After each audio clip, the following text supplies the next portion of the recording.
Peace 104.3 NLA and Samudra Yabobo no diafa yakase bodemo samufa samukroje ensem ni nyina wase ase no wagiatum se ye kan e de chewa eyeye ye jubre fi sabre kwapem se donko bebo ne de sansem ni nyina chiemu asomo ewo akan kasemwo obetien kan ewo neat FM 100.9 sanso ena okay 101.71 wonam social media platform no so wadama obehuni ewo Facebook mecheni mu krata so eye Peace FM 104.3 and afi TikTok eye Peace FM 104.3 yenyina yebutu she pounds ewo enkran ha sei Abeka Junction na mom se wo Kumasi Asante Mantam ne nkwa adodia obeti enka ewo yenuanom hello 101.5 FM so why affiliate stations ahodo ewo Mantam Mensin ene ne kroto atwa ho ahia makoma be se oha ene achi ene awie wo ti enka ede afi ho enkrofo ma so de nyasem ketua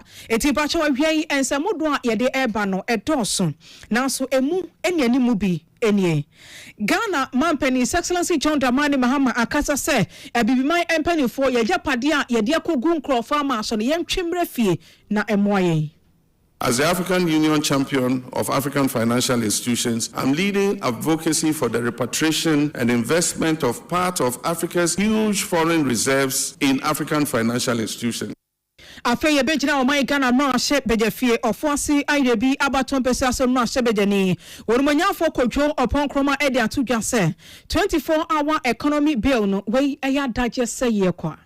From clause 1 to 20, there is no mention of an around-the-clock working cycle. There is no mention of it here. NDC amanyo company for near din komache ye musa sesei woko ayawa so abaton pesiano eso a woma ye hyehyeye primaries no wochena ebekoso afa ye bejina Zambia ye mampani ewo ho enti hyehyeye de ahodo egu akwama ekoso dendenden foreign affairs minister Oromonyafo Samuel Okudjeto ablakon e de atodwa kire Zambia for fuguno na bakosami ye bata ho na afa de wo mutuche emano.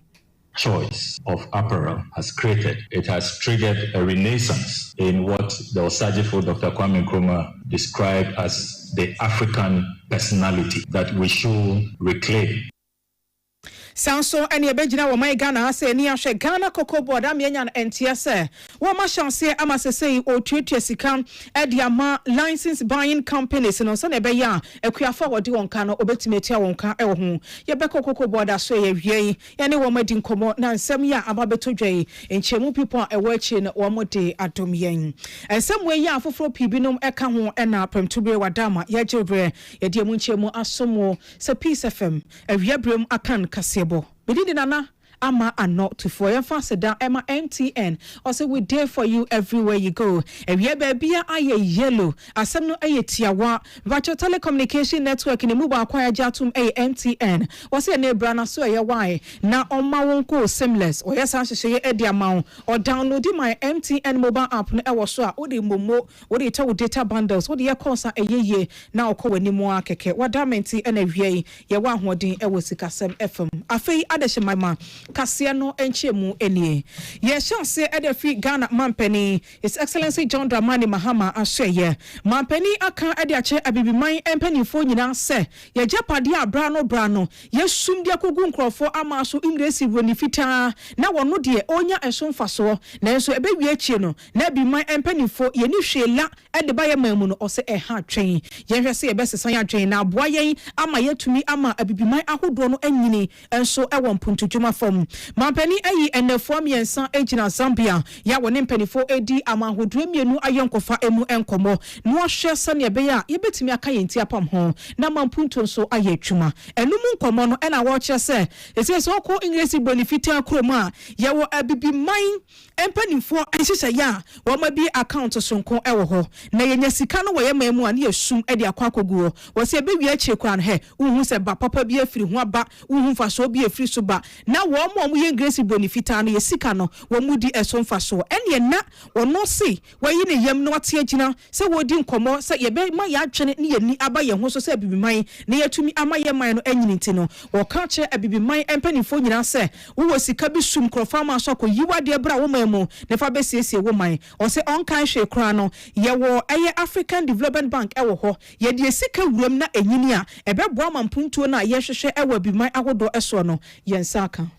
In Dubai this week, I attended the launch of the Global African Investment Summit. This initiative is led by Akan, additional former president of the African Development Bank, and a few collaborators who seek to find new ways to leverage the continent's natural resource endowment to raise more affordable financing to support Africa's economic transformation. This is an exciting initiative and has the potential to unlock enormous financial resources for Africa's development. As the African Union champion of African financial institutions, I'm leading advocacy for the repatriation and investment of part of Africa's huge foreign reserves in African financial institutions. Most of our foreign reserves are by colonial constructs held in Western financial institutions, and in most cases generate no interest. If 30% of all the foreign reserves of African countries were repatriated and invested in our own African financial institutions, such as the African Development Bank, it will create an immense pool of wealth that could drive rapid infrastructural and economic growth.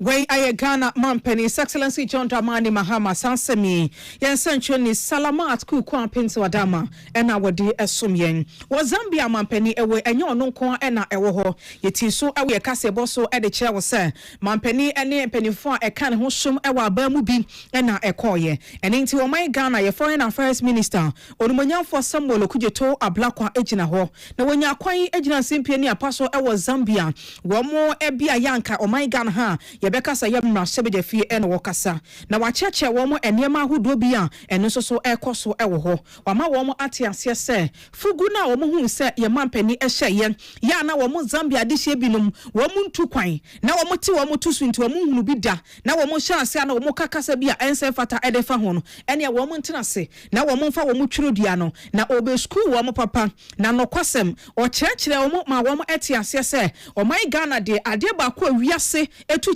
maya eno onsisu dua kire wo mo no e ya mamre ne ya mane ye de ye ntoto na se yenim yenchi yenim bebi efriba yenim eniema wodo atwedi amponyankopon ede dum yen ewo yensa no yenim die mu a eno na ma o man Ghana ye o man Ghana ye hu ye ni bre eno ti ye kwa yenya no ye chi ya na ye de no eto santene ekopa emu titiru ye nta de hyem entifugu no na no wo mu hu se Ghana mampani His Excellency John Dramani Mahama ahyebie no a na wo mu nima wo ma misa na wo hya ase na wo kasa kasa ho se ye blouse no wo kire wo mu abakose mebata ho no osisu dia se ye mampani ya wodi kan for Dr. Kwame Nkrumah so omunim no ena omunyina ye Nkrumah no osimo Nkrumah bakose mewom yese wo brekra otwitwa de je yen na wodi fa hodie mu enkomo ne titiriw ewa bibima eso no ene ne fugu ana ehye no wonhum ne tumi ya etan fugu no achie no ya na ema bibini wadwen ne wani eba ho so ma hunu se wo bibi ewo mu a ema wo ho eye ni bre ede ma English bonifita o kan sa no omunyina te wo ma no me akom ni nkyiremu na afefiri wode ko no na dwumadie no ase no na ebi ma sha ase yi wo mobile phones a afede wo man Ghana wo mo kenkan ya bakosem no bi ewo ho na nanu se ya pe no mo sori gina wo mo na so ya na mo bo wo mo sam hia ede ma wo mo owie no ka kire wo mo se wo fugu ihu Ghana mampani abehye ama mo hunu me so ma be kire mu ene na me kire mo se o man Ghana ya bie yapo no ato ho ede ama Zambia se abiri biada ya mpese musuanta de hyemu abakosem a ebetim di sika ne mfaso aba no o man Ghana ya ye krado. We are all excited about the buzz that the president's deliberate choice of apparel has created. It has triggered a renaissance in what the Osagifo Dr. Kwame Nkrumah described as the African personality, that we should reclaim the African identity, the African dignity, and the African culture. So when we talk about restitution, we talk about reparations, it is not just compensation for the transatlantic slave trade, but it is a certain conscious mental effort to go back to our roots, to go back to identity, because they did not only seek to enslave us, they sought to rob us of our unique identity, of our unique dignity, and of our unique traditions. And that is why we celebrate our African presidents who are continuing that charge. And for the young ones on social media who want to know more about the Fugu, this is the attire the founder of Ghana, Osajifo Dr. Kwame Nkrumah, wore when he declared independence on the 6th of March 1957 in Ghana. Nipa yetini ken ayo my Ghana ye foreign affairs minister onumonya for Samuel Okujeto Ablakwa o kasa asem na wono ankasa Fugu no o hyebi enti na ma asem na wo kan eni ada ho e dia ma Zambia adehye no na no si ya pe udu Zambia minister for commerce trade and industry ay Oru Chipoka Mulenga wono so ebo ne nsam hye e de ma wo my Ghana se yetusa anamon e wo ho na wakasa no kwasem hwe asem ni nyina ye se enka mampani ene from yensa na waba bedi wa Zambia no senye Fugu ya wo hye ye ya no kwasem senka wiase enhye dan tesa abakom se na o my Ghana ye mampani ababe ye no etu oda ya se ye di Fugu ni mom ababe ton Zambia ama na wiase nyina ehunu se wo mabakose mu ne ebre bia base ya Ghana mampani mu a etutu ne nan ebetena wo momamu ebedi enefom yensa ama enei enkrofo enya mpunto mu enkomo ene ne se ahode a wo se wo my Ghana Zambia aye krado enti oba besi asoye ya wo mo be toma any entade na ebesum sika be se $140 million.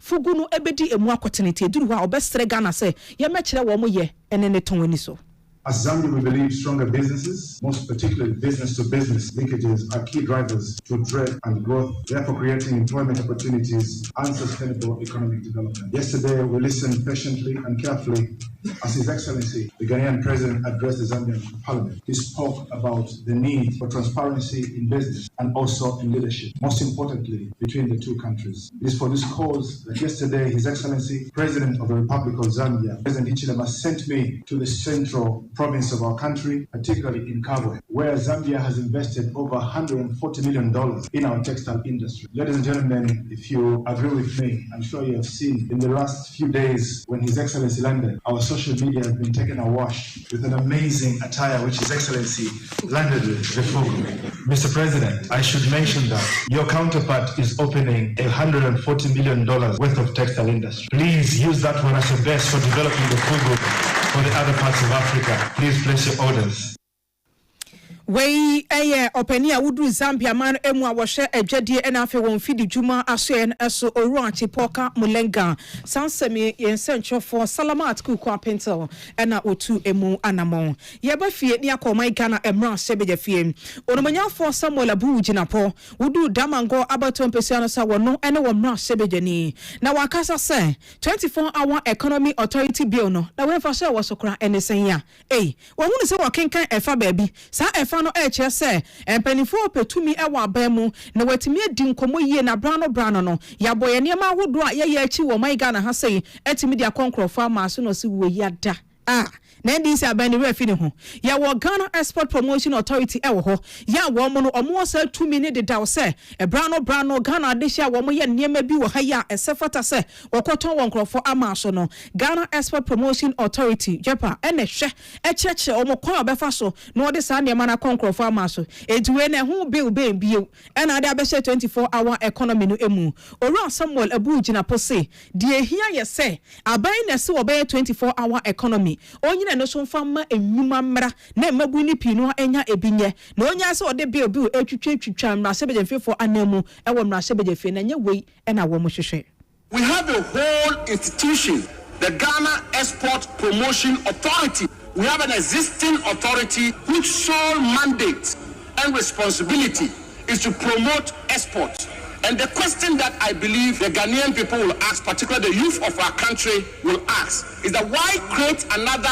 authority for export promotion when you have a whole authority, the Ghana Export Promotion Authority, dedicated to promoting export? Just here, we have the Free Zones Board, we have the Ghana Investment Promotion Center, which is responsible for promoting investment, and that will create jobs. So the first point I'd like to is that this authority, this proposed authority, complete duplication and deal with the unemployment situation in our country. We have the Ghana Export Promotion Authority already. Onumanya for Samuel Abu Jinapo and Wachi no Sansu so a champion form na Shebeja Fiese. Was ya can 24-hour economy bill no efa baby. Now China dress is say and no some penny for so open to me. Now Brano Yankania Mus and Samno. Where Timia share amanagina so you know say Now Bawe so cry me so school no pe copy to Sudodo. Idea no one way. Oka copia kwa hifa. Yawa energy ministry a walk woman no more to me I was share Yankania Mus and Sam. Intisa bill ya what dia bay. To me, I was answer a pen. What do you call him for? What is telling this house and telling the country that the 24-hour authority is to be established to provide reliable energy security in order for us to have a 24-hour economy and create jobs for the youth of our country. There is a whole ministry, the Ministry of Energy, whose whole mandate is to ensure reliable energy security. So, Mr. Speaker, the question again, the Ghanaian people will ask, that the unemployed youth will ask, do you need an authority in order to be able to establish a reliable energy security, to build a 24-hour economy, and to generate jobs for the unemployed youth of our country? Mr. Speaker, the clear answer is no, because there's Ministry of Energy. And watch no Meshabeja Fee, a penny, mu champion for sen. NDC Amanyo Kono Airborne to our Fimpian and near Junu at the teacher of Mokacha Ghana Mabuna Wonudio Su se, and Intina Ma Ghana Mabunu to Abadema woman, a set, one more bar, or Beshe Ebi Numa P, Ama Mabunu and Yabiaye, or Sanso Kande Batan say, 24-hour economy will be so, na a Numana will be no, or Fenipa Binum Aombeya Jumanopa, or Befa Biombeya Jumavia, nor Fabiombeya Bianacho, or sitting Kan wo piapia mabruno eye wo makono ena wo moto aba edemaye wo se mampani jade wuye na nkantamase na wuye utwa akire wododofo animu bi adwuma na mabrunye na sa 3 shift na wo kano emfiase enye adwuma. Let me refer the House to the NDC manifesto, specifically page 22 of the NDC manifesto. Mr. Speaker, with your permission, I quote, this is what they promised the country. This is what they promised the unemployed youth of our country. Mr. Speaker, and indeed, they put out multiple adverts on this promise. And Mr. Speaker, the whole campaign of the NDC in the 2024 election was anchored on this promise. And I quote, Mr. Speaker, this is what they told the Ghanaian youth. The 24-hour economy is a deliberate policy intervention by the incoming NDC administration to stimulate economic growth by creating an enabling environment for businesses and public institutions to operate 24/7 in 3 shifts of 8 hours.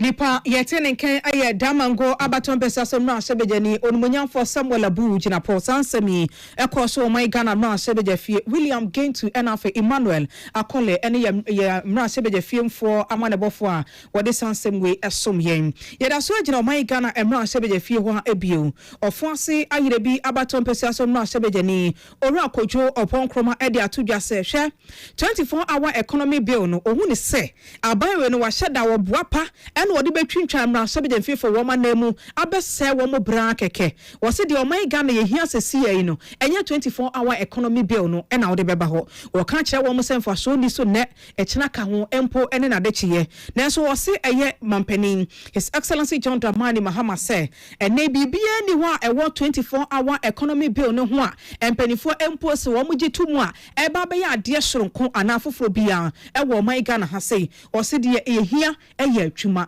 what's this about 24-hour economy bill? We here to me be a different baby. And one say man penny wash us here, na nyuma na egugu akwemu, na e sha say run 24/7. Na we na wo na bill na wo boa. Ade na wo mpese obeye, won to me nye. Enti na wo sheda ebe gina mu say, wo pe bill bi e de abata ho. Wo say wo hwe wiase a, baby to say Berlin, afa Dubai, wo baby to say New York, and Tokyo, and London. 24-hour economy no wo mu na di mu ntintimai pa. Ko bisa wo mu say wo mu ho no,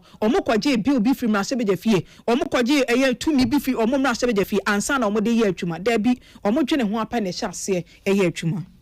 We remember the launch of your manifesto when His Excellency the President, then candidate, had the clock behind him. 133. One job, 3 shifts. Mr. Speaker, we have read this bill from clause 1 to clause 28. There is no mention whatsoever from clause 1 to 28. There is no mention of an around-the-clock working cycle. There is no mention of it here. If there's any Ghanaian youth out there who labors under the apprehension that what the government has brought is about 24-hour working cycle, please read it. It's not in it. Honorable Adongo attempted to give us a variation that 24-hour could mean 133 or 122 or something. Whichever way you keep it, Mr. Speaker, it is not in this bill. So again, the claim that this bill is going to enable people who work around the clock, increase productivity and create more jobs, this bill does not respond to that. Nipa yetini ken ofuase airebi abaton besaso no asebejani orumonya for kojo upon kroma sansemi Emmanuel Akole ena fe William Kentu ena ede ebaye yenko Ghana Cocoa Board womo aseye ena eda sorry ya Ghana Cocoa Board se wa chance sika ema license buying companies no sane ebe ya womo so kana omudi cocoa akuafo no wombe chance etu ni nyina na ede asundwe aba seti for beka ya bese na kakra nie we ka se bopuno so enkoma hodo a akọ so pii no ayese kokoo akuafo se ene wamu kokoo no kokoo krachefo abekari nanso wamu sikade wonsa enkaye echiekura yedi emu nkomo ema Ghana Cocoa Board mpanifo ma yete asese no kwasem se okonkrofo ama so adwadie man dwumadie no eso a kokoo ne bo no abafom nanso oman Ghana de ye de ne bo eden ente se wamu kwa ne ton no atwetwere wamu bo ama hodo a na wamu tutu mirika ebedi achi beto yen kokoo no ene wamu nyina adwane ko ama hodo a wamu kokoo ne bo ewo fom enti amaka kra ne kra ye ton won krofo amaso no yentimi nton ye ene krofo amaso no ton ba ku bia no eye $4,000 nanso o my Ghana ye de ne de eye $7,000 enti ena wo hwe se empanifo be ye ehu bibi ama eniema so akọ enkan ye hyehye ya ye eye se head of corporate communications ewo Cocoa Board aso ye Owura Jerome Kwakusam ye no ebedi enkomo na ansana no yenko ahoma no so ne ene Licensed Cocoa Buyers Association of Ghana Owura Samuel Enyimedo enkodi enkomo kakra won president ene no president wada maso temeka mahai yahwe ni musa ye ne wo mo ebedi nkomo ne ebisa esanse aban ne se wa chance etua sika edema wo mo a Ghana Cocoa Board mpanifo na asie nsansem no eso ewo enti yahwe se sika no wo mo nsaka bi anase empo mpanifo afre wo mo ene wo ma chance edi enkomo na esanse enno akra no kokoo akuafo ni bi etia na so menyan entia se Ghana Cocoa Board mpanifo afre wo mo sesesei no wo mo ne wo mo chance edi nkomo no ma toto atwene ewo sansem no eho yeko Licensed Cocoa Buyers Association of Ghana openi anyone president Owura Samuel Enyimedo openi adama so temeka mahai openi amini aba na wapom tete wo temenka ye ho adom ye ho ya papa openi wadama na wo so me ho ya pa me chia tiefo nso atiefo je so openi wadama ye bisa Ghana Cocoa Board say kana odemo no wo ma sha se atua ye nimara sa hyeche bi say atomo na so mahunu sikatua ni bi anase wo mo no ma sha se atua ho agina bi ana eye ampa Cocoa Board asha se atua na me pese me kama atiefo nyina eti se Cocoa Board no mutua sika no ba no mutua na nketenkete na tete de omwami omani afọ pesika na emu edu no mbetimi atua se ne ye members ni nyina nsa beka omusika na bebi omkọbọ obosia bia no omwai den omatua nti me pesa achiefu nyina hu se enye se na Cocoa Board ntua kra no omutua be sika nketenkete na Cocoa adwumadie no se obi wo mu obe hu se sika ede ye na enye anyebia enye sika nketenkete sika no mu edu nti utoko Cocoa ma Cocoa Board mese omusha ati tiane nketenkete na ye ohaw na nyame adaroma sesei omutua na kese enti ye beda Cocoa Board fo ase se ye kenya ye ho no omunso akanya omuhu na bebi omukopɛ sika bia na omasha ati tia na mesai Akan sisi se ye mubi nso omudi ye ndwuma ye members ni bika omudi ebinum kai no esoso eno nso megina afidie so ade akoko Board se omunyi omani ana ye members na omudu omukai soso pa no omun kika omuhu na eno nso omuntua amayen ora adimado wadama omude mo kabo sumi ana se mfie besen oh said ye ma ankofo kika no ka ne ye November ABC February and an ekanity. No Sebio wouldn't be a Jumano, Cadia idea what a Jumedia winching and Yatia Sebio Emma Yentum Ayedi, not say no. Near crisis one is a 10 year Ticasema Poeno, say a Copesicanoba near the Coco no brewer or Mumio money. The Dion Benya Sikabia no Munchian and Premprem Suna Jumedian in Posso. See, I know me at say, you know, Cassavier, Nasa Coco, Nibi Cocarini Coco, Esan say, Coco board, 8 Yamo license bias and Musica Mamuntino, and Nisa Mumuko Free Coco, and was a multimedia fiscal cars, Emma Coco, and in home. Near send your waka, no near Mecanche, ye, a for a near Crafon, the Yajuma. Sanya Dia Coco, Cratchi Bia, the fruit Coco. Now, Conon Chow car. Yea, I said, ye head of the Analico by ye near Crafoni did you make the or say pianino or more association or mono a dinky town, no more money. Na yet me a bisanya tia, Coco pianino and Sankani Sicano. Send your maker, Jumana, ye near Crafona, the years, my Janya Pia, send your Crafo Tiemi, so be the Coco, Uncle Macrachi needy. Na se krache no ntua nenka na okeka we on kanche ne akuafo no cooperative no mpanim fo no mbefre yen na yetu anamon ahwe ne ntia krache ni no entimi ntua aka no. Okay, openya dance papa baransa na be kwa no sika na reflect wo account mo na bacho utimenga Miriam bacho da wa mete wonka you pacho koso na me bisa se sika no mo hu se atom account ni mo anase ano ba keke e na Coco board abomo mema chiefu atisa no pay ya my friend ayi Coco house omuni mi adin komo ebinumu ensa ka omutika ato mo bank account nti so ya LBC na nyame adomo sika akama ebi omuntia ni nyina ejina ajayi na mo ubenya sika our account nti e ka say your members no nkohwe say anyebia sika bia beto account unya letter say unya sika bia ansa boy amane ne ani Coco board eni nkita obi ne nhwe se ne sika no metimatua. Okay, ere dance papa wadam e breko ne nemu bibia da na wasasemi ho a ye besa ba na so bio pacho yo Midday tiefo nyina ase Nipa yene no di nkomoyin Licensed Cocoa Buyers Association of Ghana President enono Oran Samuel Edimado ena yete no enkanon ye hwe ne mu se ye besen Cocoa board aso ye ansane asori ye kasebo iso yene wo madi enkomo ye na entie se wo mo ne ensantrofo edi nkomo de fasa asemia ho ene hyehyede ahodo bi a wo mu di agu akwan mu ebeboa ama Cocoa no ne to no so awie peye ewo ntwumadi no emu NDC amanyoko empanifo eboy amane se wom ayen hyehye twedi ampo nyankopon ya adom ahwe be wo kyena de wom primaries no ebekoso ewo Nima cluster of schools na wayi nipa obegina wom anam ewo by election a enche ebekoso ewo ayawaso empotem ho ena me na wo kasen Peace News any Ora Rashid Tanko computer edin komo ena wo chiemu chese no kwasem wo ba wom ahwe yese NDC amanyoko national executives a wom atoto wom niema yie pa ono a wogina ho ya wo deputy director of elections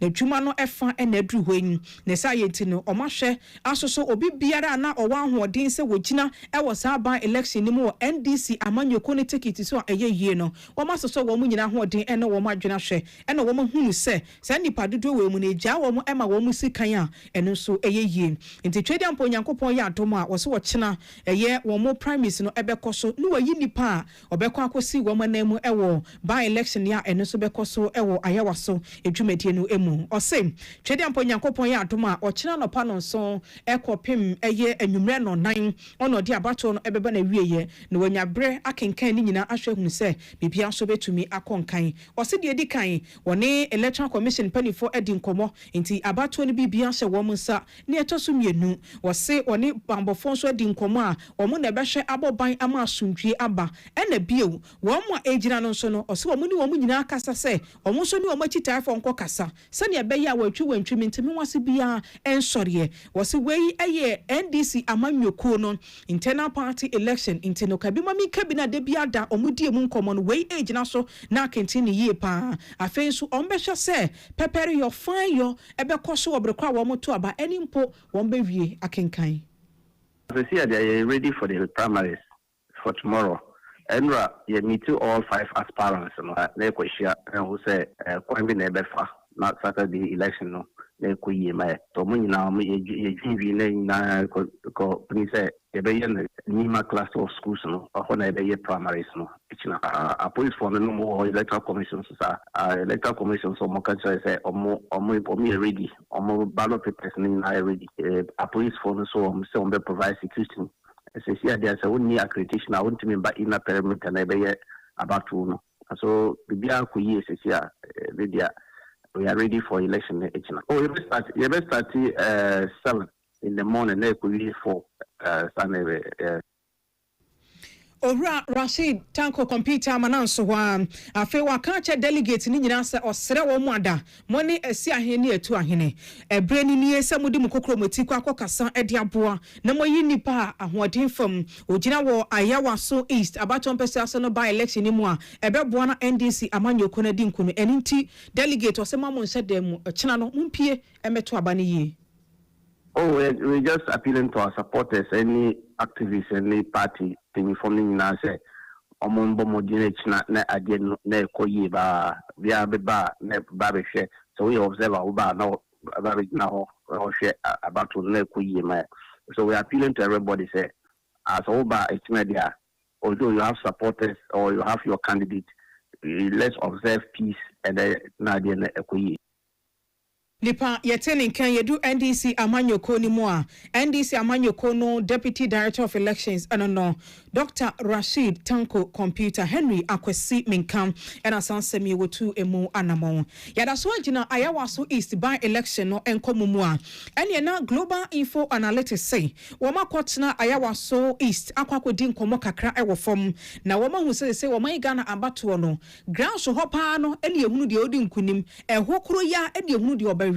na say nti woma kososo ahoden hweye no woma hu say Hajia Amina Adams wono na se to aba ne na maame no wobedi nkonim ewo ho yenim se by election ne de Electoral Commission enhyehyeye amiate ase se March bosumi no emu ene ebekoso ewo ho udu Global Info Analytics woma aso ya Executive Director eye Ora Musa Dankwa oni Peace News edi nkomo ena wo che se enhwehwemu na wo ye ewo ho no wo ye nimienu de edi kan wo ne NDC amanyoko no delegate ni bi ena ekasa ye ena de toso mienu wo ko ayawaso East ho ene adehia eti ho ni bi enso ekodi enkomo na ewi akire no wo ma hunu se maame Hajia Amina Adams NDC amanyoko no delegate say wo mota na chi se ko NDC amanyoko ni delegate dodo no emu efa ohama bupen be se aduasa enan 34% NSC eduru ho a won beto aba no ede ama no nipa otoso mienu eye baba jama wono so delegate no emu dodo be se ohama bupen aduasa emienu 32% NSC won beto aba no ama no delegate ni mu fa ohama bupen aduasa enso so kire se wo mu de wo mu nyansi wo matwene pi ehundu won beto aba no de ama no na emom eduru ho a won behu de wo be ye enunti Owura Musa Dankwa say wojina Global Info Analytics to me anyone survey awakoye so kasa se ne ye to aba no a Hajia Amina Adams ene bedin kunim service mienu ewo ayabaso East ba ko oba moto aba nyina ewo ayabaso ena to mienu NDC delegate ye sha se free NDC delegate ohwe on call with the Hajia ewo around 34%, Baba Jamal ewo 32%, but 37% on this side. By analysis no you can say very likely say Hajia bina 54% of the delegates plus or minus margin. Baba Jamal bina 35%. Na Omar Kanson bina 5%, Mohammed Azim 5%, and Najib 1%. In future, Omar Matwa Banina no their preference Hajia Amina. And delegates were the same thing, Hajia Amina. Ora Musa Dankwa Amananso Hwa was saying, and nay NDC Amanyo Kono ha do yakoto by election we ya. Woman a bedding kunim, eson say. NDC Amanyo Kono eba Hajia Amina Adams. Wano pa na adisha ewo ayawasu East no, etan wechi. Wama delegate ya adisha wokorano. Ubisa wama mi hwase moa. Sedo musidi ya hokeka. Eyi wano wahona echese wano ena wamo epeno. Ena afe NPP Amanyo Kono dishe Baba Ali. Wano so etosu mienu ewo. Musa Dankwa say, wenye na no fa keke ena woka nemum. Global Info Analytics. Wamo sefi wamo kwaye wohono. Enwa dansidie enono. Now, Uba General election, Ibisa Musa said, and this is what we Baba Jamala, and Obesia MPP Nuna, on Betune said, Osha, Baba Jamal, 67%, MPP in Baba Ali, 33%. But Saukasi Hajia, and Nina Obesia MPP Nuna, Kone saying, Hajia was 73%, and Baba Ali MPP 27%. So, in this case, it is highly unlikely MPP have any chance in Iowa East. Nipa yetenenke wano aye executive director Global Info Analytics Ora Musa Dankwa Wefi Clinton akwesi amu akwenchen ena ebaye ma yentoa ye prem tobreka sebono eswen na ene se wudu aye empanifo a wo mu ne hwe acheche mu dwumedie ehwe toto wonema ye na ma yesuafo nso etimenya nimdie wo kwan na ehso a wo mu soso ekasa Teacher Trainee Association of Ghana TTAG wo mu national coordinator Kaneno na wo ye chochofo wo say wo share Ghana mampani His Excellency John Dramani Mahama Sem ne bo hye bia wo share ye no won rese wo bedi so ede ama wo mo afi wo sanso ede asi ye nwomasi asoafo onumunyafo Haruna Idris se wo mo share no ada o mana no aminimu na ene ukon colleges of education wo mo esika no akamu e wo ho no empanifo entua enfama wo mo wo say 2023-2024 academic year no enche empanifo ehwe na wabi aye emu ehyehyeye nenso so Colleges of Education Teachers Association of Ghana ACTANC wo musika no aye book and research allowance no abane de wo muka wo mo chance edi emu nkomo ena abane share bo se obehwe atia ama wo mo enti na wo mo ka ye mumesian ahye ye opani a woda no se na no ukogina mu ewo Navrongo Upper East Region okasaye ewo St John Bosco College of Education ho se wo mo sem na wo mo eka na nam framu mu a okura wo TB ewo PCNC so no Ghana mampani so ate enti sika bese 41 million Ghana cedis ena wo boy chire se book and research allowance o hwe etia edia masitank ene na wo mo se o matwen ya che wo kan san semi ewo Navrongo no ene fa porepore adioso ne sika no o muhu ehon framampo ewo wo account the sitak demand no yes yet your masie and we are only hoping say assurance na minister Edemae just last week ya oko St John Bosco College of Education eko ana omo congregation no o make assurance and say within this week payment will be done na yehu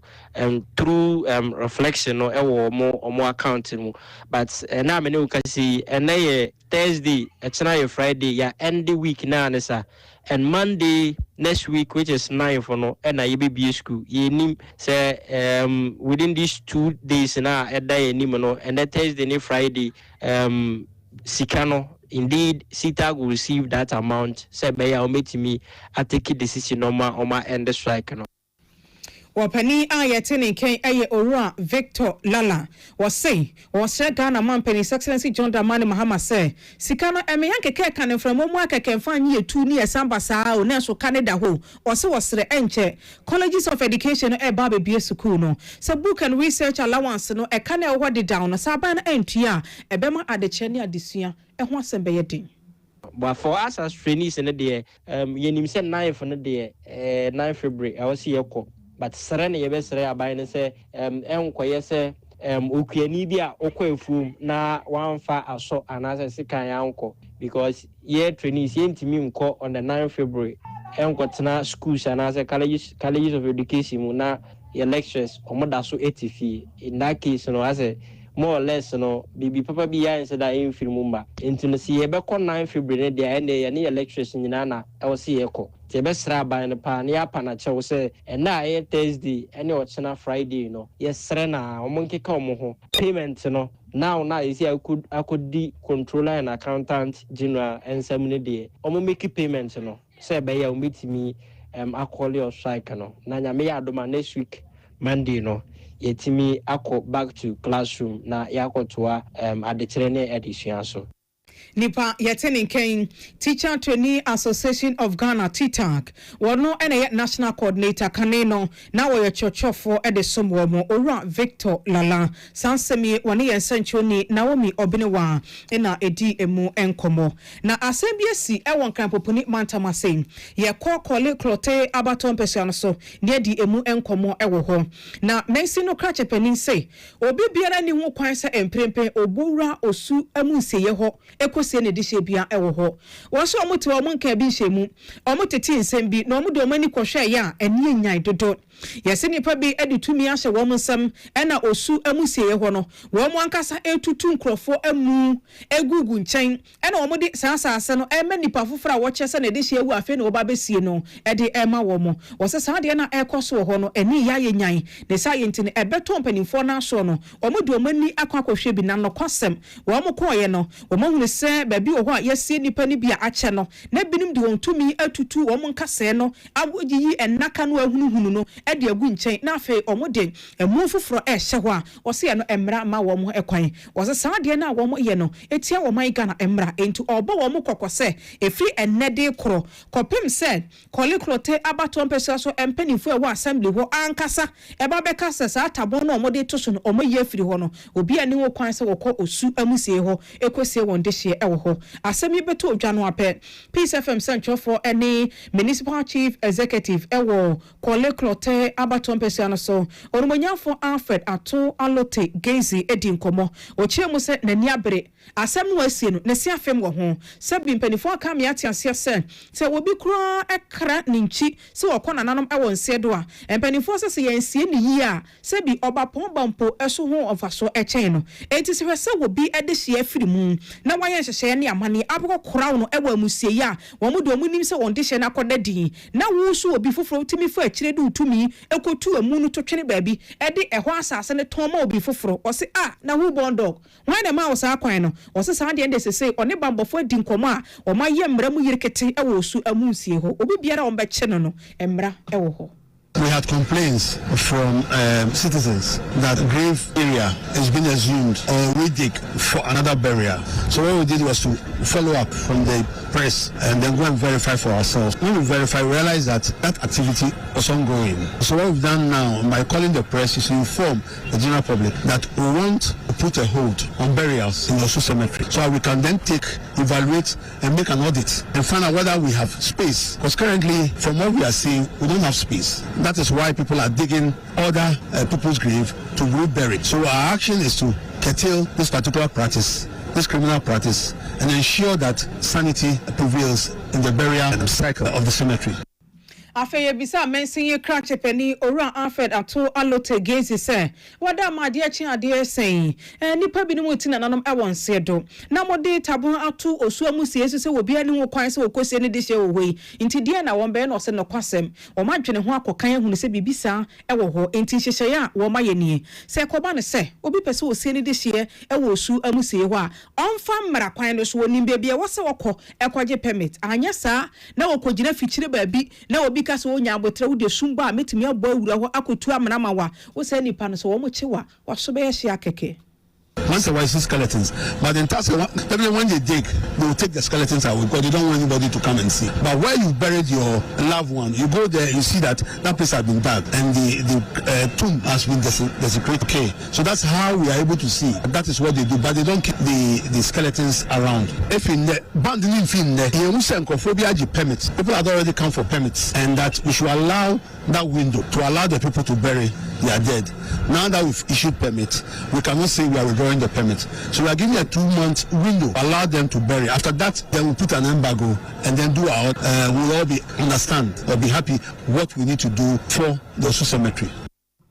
Nipa yetene ken se ye call koliklote mensino a ono ne mensino krache peni orumanyafo Alfred Ato Alote Gezi sansemi Prince Bafo Asamwane yen Centronia odi achi ede esomyen ye call Western North mantam nimo na yakohwe ne yekoso ewo ho se wudu sefi Chano ya eno wo bibiani anwea so be kwan municipality a adehye wo ne titiri ene maburu no enei wo ma sori Chinese fo mienu bi so nya asem keto akora na eka to na brel nkasa bre me nyini kura se Chinese fo no bebi anka wo mo da kora nka wo mo ho ye wo mo so wo de o ma bo sehwi kira no ho ban pa de efe ne se illegal mining galamsey ibra no wo mo simpampim wo ho a o mo ma ho kwan se beko na so na no wo mo da sori ya wo mo timumre wo mo koya enkofo ya mo huntientie ante se full stop yin ya wo mani akeka eka kwa akiri wo mo ya makom yensa ene wo makɔhye pomu ho wo mo de excavator ene mfidi ahodo bi ene akɔhye wo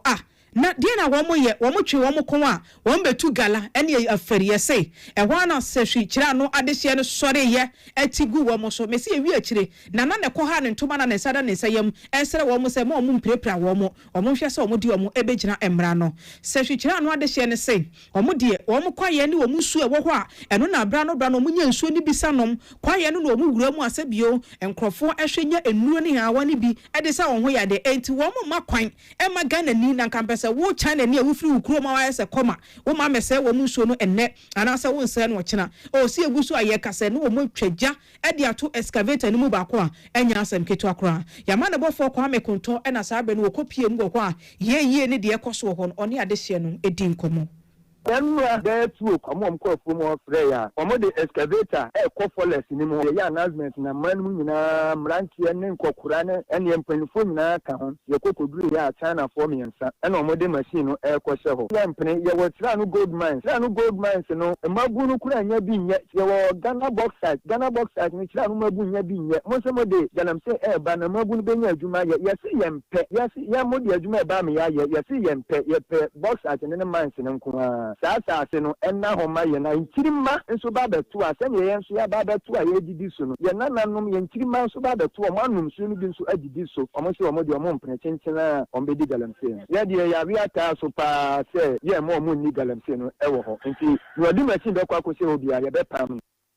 nipa yetene nken emaguna ewon sehwi kira no eno wo bibiani anwa so be kwa mense ni mu wona na wodi emaguna nimu a wo mo ka China fo no afiri eponim ho efe wo mo wi wo mo jeje wo mo enema wo mo de baya nkomo de wa betu galamsey ni nyina afiri wo mo nsam ye friend Owura Insia Isaac na wasan nkomo no emro no yense nchoni Kwame Kontobo ateni ya wo Lord FM woni kira no electoral area assemblyman enso di nkomo woromanyamfo Frederick Ejay wono so sere Ghana ban ena afei mpanifo wo nyina aka bi ewo mu se wo mo sa adehye ne de wo maka se ekwan bi aso wo makwan ema galamsey enkoso wo masanse eso na enso duru ba bi wo mahode ne betumi asa eto mo sra aban ne se aban nyina wo machi na ekwan ese bi aso no ema obi ntumi fa ne tumi bi anakrata bi mfiri ba bi emetu galamsey ewo sehwi kira no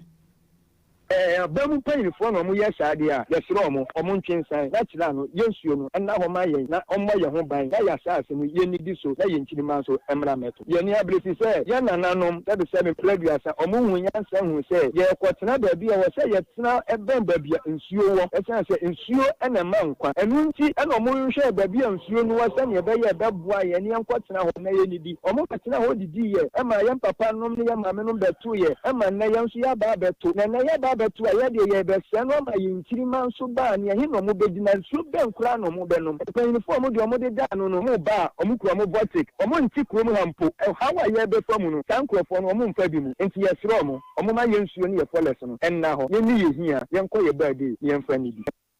Oromanyamfo Frederick Ejay wono eneye assembly member sehwi chano electoral area sansemi nyina yensencho ni Kwame Kontobo aten Lord FM sehwi bekwan West North region enede esomi adeshemama ye mie kase ne nso madama ye gina we suni atwe ho abaye ba ye beto aso.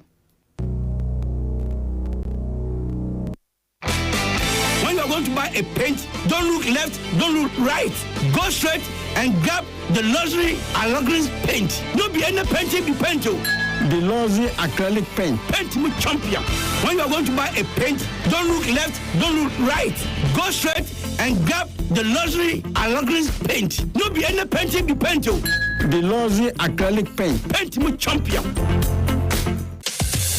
Minia, our Judah seasoning powder, ya be just so obedient to a goosey, what pedia ye were dear. And you will slack you. The Aljuda seasoning powder you've been Nenodian and Obaya strong cra. Minia, Aljuda seasoning powder ya be just so obedient to a goosey what pebia with Diana and you will slack you. The Aljuda seasoning powder you've been Nenodian and Obaya strong cra. Aljuda seasoning powder. It's a secret filler bio. So wakoma ho hyehyew ana ebo periperi de broni kan hardware no a e de na se wo ye na se wo yam so atim so e wo be packing a farmer Martin's liver salt e kira kwai entem ehwie nsu agu glass mo ate Martin's liver salt no ba kwa no na wo de agum wo be hu se ehuru wa glass ni mu na wanom Martin's liver salt ye won orange flavor ana ba ko so ye plain wonu mu a ho beto na mum edi na anu na ho nto wo a ko hu doctor. We are the number one. The 15th Gold Bond RTP Awards 2025 is here. The prestigious awards is slated for Saturday, 7th February 2026 at the Accra International Conference Center. Red carpet starts at 6 p.m. The event will also award the top 10 most performed public company CEOs of 2025, with lots of artists performing on the night. The 15th Gold Bond RTP Awards is powered by Big Events Ghana and sponsored by Gold Bond, Visa King, RTP Media Training Institute, RTP Skills Development Institute, RTP Mall, AgriFed Ghana, CocoFed, Knee Fashion, Coco Trade Ghana, Ride Along, Narrow Surge Energy Drink, A to Z Auto Services, and Special Ice Mineral Water. For Peace News, to win the Best Radio News Program of the Year award, dial star 920 star 111 hash and enter nominee code 376 to vote.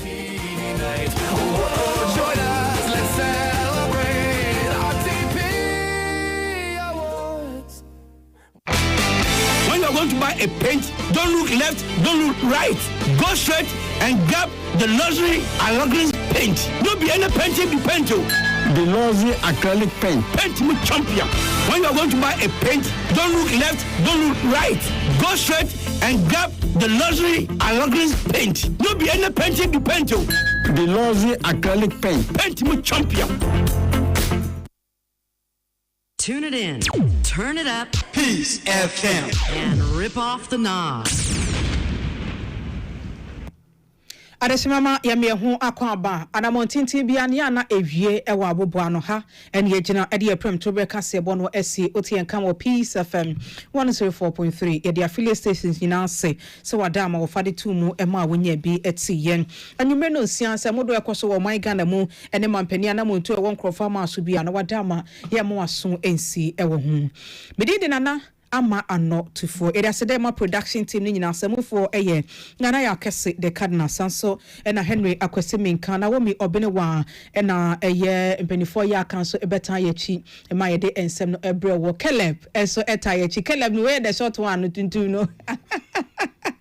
Caleb enso eta ya na chi enso ewo ho ena na ye de aseda ema NTN also we there for you everywhere you go patchane telecommunication network no de agena to mu no MTN why was so one wo go seamless asem ne yetia wa eche se mobile phones no ebedwa so no pino wo ho atokoro bi ani ho ya obenya kwan bie na wo de wo sim card ashem MTN adwene ahwe akokan ya hu ni saade no te se no was so de wo set example bi fa wo phone na ukra sese ya no awo MTN sim ne shemu no na sim foforo bi ahwemu no fabra MTN wo mo branch office bia oduru ho a wo se mene mu nyina ego isimo obeyi wo sim no ehemu no wo hyehye bia wo beye owi ana wa download my MTN app no ato phone so and one out dey to data wo dey to credit ahodo na wo dey eye course ahodo a ni nyina ebekọ kama ewo ho kai say MTN ene ene don enante ye jemu na ya makwan amadwumade foforo ya aka no enso ato so ye mamo aha emamo mo enitia adehye